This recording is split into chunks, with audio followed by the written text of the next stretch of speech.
বন্ধুরা, একবার কল্পনা করুন তো, আপনার চোখের সামনে আপনার সন্তান খাবারের অভাবে এক ফোঁটা পানির জন্য ছটফট করতে করতে তিলে তিলে মারা যাচ্ছে।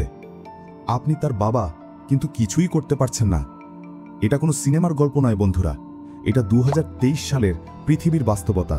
এটা আজকের গাজার বাস্তবতা। কিন্তু বন্ধুরা, এটাকে কি শুধু একটা মানবিক সংকট ভাবছেন? একদমই না। দেখুন, এর পেছনে রয়েছে এক ভয়ঙ্কর অনাহার নীতি বা স্টারভেশন পলিসি। ইচ্ছাকৃতভাবে একটি পুরো জাতিকে অনাহারে রেখে নির্মূল করার এক ঠান্ডা মাথার পরিকল্পনা। আর এই খেলার মূল হোতা কে এবং কেনই বা বিশ্বের শক্তিশালী দেশগুলো এই নৃশংসতায় নীরব সম্মতি দিচ্ছে, তা জানলে আপনি চমকে উঠবেন। চলুন আজ সেই মুখোশটাই টেনে ছিঁড়ে ফেলা যাক। দেখুন বন্ধুরা, আসুন প্রথমে আপনাদের পরিচয় করিয়ে দেই রাজা আল আত্তার নামের একজন মানুষের সাথে। তিনি একজন অ্যাম্বুলেন্স চালক, যার কাজ মানুষের জীবন বাঁচানো। কিন্তু দেখুন, আজ সেই রাজাই নিজের জীবন বাঁচাতে পারছেন না। রাজা আল জাজিরাকে বলছিলেন তিনি গত দুদিন ধরে একবেলাও খাবার খাননি। তার পরিবারকে তিনি নিরাপদ আশ্রয়ও রাখতে পারেননি। এখন তিনি ঘুমান তার কর্মস্থলে, তার অ্যাম্বুলেন্সের পাশেই, কারণ তার আর যাওয়ার কোনো জায়গা নেই। আবার দেখুন, রাজা একা নন, তার মতো হাজারো ডাক্তার, নার্স, সাংবাদিক, ত্রাণকর্মী আজ জীবন্ত কঙ্কালে পরিণত হচ্ছেন। অনাহারে মৃত্যু। ফিলিস্তিনের স্বাস্থ্য মন্ত্রণালয়ের তথ্যমতে এরই মধ্যে 111 জনেরও বেশি মানুষ অনাহার এবং অপুষ্টিতে মারা গেছেন, যাদের বেশিরভাগই শিশু। আন্তর্জাতিক সতর্কতা। Doctors without borders, save the চিলড্রেনের মতো 100টিরও বেশি আন্তর্জাতিক মানবাধিকার সংস্থা একসাথে সতর্ক করে দিয়ে বলেছে, ইসরায়েল গাজায় গণহত্যা চালাতে অনাহারকে অস্ত্র হিসেবে ব্যবহার করছে। অনাহারে মৃত্যু। জাতিসংঘের রিপোর্ট অনুযায়ী খাবারের ট্রাকের জন্য অপেক্ষা করার সময় ইসরায়েলি সেনাদের নির্বিচার গুলিতে এ পর্যন্ত 1000-এরও বেশি নিরীহ মানুষ নিহত হয়েছে। বন্ধুরা, পরিস্থিতিটা কতটা ভয়ঙ্কর তা একবার ভাবুন। একদিকে খাবারের জন্য মানুষ মরছে, অন্যদিকে গাজার সীমানার বাইরে হাজার হাজার টন খাবার, পানি আর ওষুধ নিয়ে ট্রাক দাঁড়িয়ে আছে, কিন্তু ইসরায়েল তাদের ঢুকতে দিচ্ছে না। এটা কোনো দুর্ঘটনা নয়, এটা একটা পরিকল্পিত হত্যাকাণ্ড। এরপরে দেখুন, প্রশ্ন হলো, ইসরায়েল কেন এই ভয়ঙ্কর কাজটি করছে? এর পেছনের অর্থনৈতিক এবং রাজনৈতিক খেলাটা কি? দেখুন, বিশ্লেষকরা বলছেন এটা ইসরায়েলের একটি সুনির্দিষ্ট নীতি, যার লক্ষ্য হলো ফিলিস্তিনিদের জীবনকে এতটা দুর্বিষহ করে তোলা যেন তারা স্বেচ্ছায় নিজেদের ভূমি ছেড়ে চলে যায়। একে বলা হয় ফোর্সড ডিসপ্লেসমেন্ট পলিসি। এর অর্থনৈতিক দিকটা দেখুন। প্রথমত, যুদ্ধ চলমান রাখা। যুদ্ধ মানেই অস্ত্রের ব্যবসা।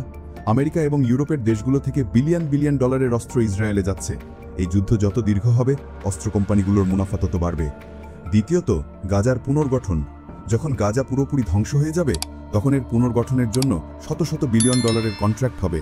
আর সেই কাজ পাবে কাদের কোম্পানিগুলো, তা নিশ্চয়ই আপনারা বুঝতে পারছেন। এর আন্তর্জাতিক রাজনীতির দিকটা দেখুন। আবার দেখুন, জাতিসংঘ কি করছে? কিছুই না।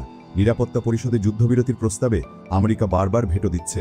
ইউরোপীয় ইউনিয়ন শুধু উদ্বেগ প্রকাশ করেই তাদের দায়িত্ব শেষ করছে। কেন? কারণ মধ্যপ্রাচ্যে ইসরায়েল হলো পশ্চিমাদের স্বার্থরক্ষার সবচেয়ে বড় খুঁটি। তাদের ভাষায় ইসরায়েলের নিরাপত্তা সবার আগে, ভলেই এর জন্য হাজার হাজার শিশুর জীবন যাক। বন্ধুরা, এই চরম অবিচার আর লিসেমেরি দেখে আমাদের মনে প্রশ্ন জাগতেই পারে, আল্লাহ কি এসব দেখছেন না? এই জালিমদের বিচার কি হবে না?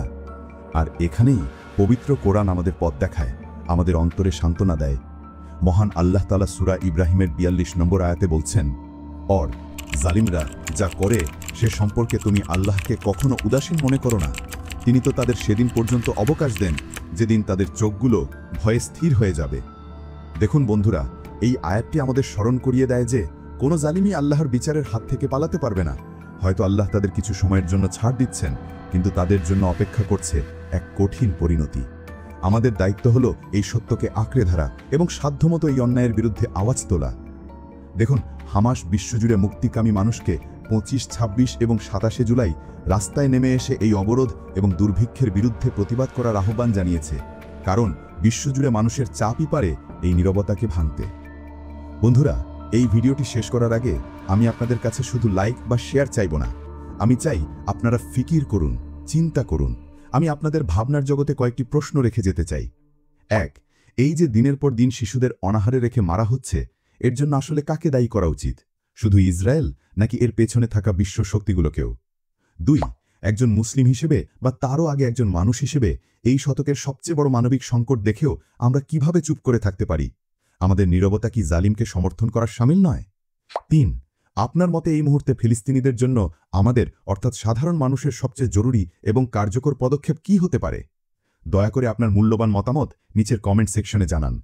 প্রতিটি কমেন্ট, প্রতিটি আওয়াজই গুরুত্বপূর্ণ। ফিকির টাইমের সাথে থাকার জন্য ধন্যবাদ। সত্যের সন্ধানে আমাদের এই যাত্রা চলবে, ইনশাআল্লাহ।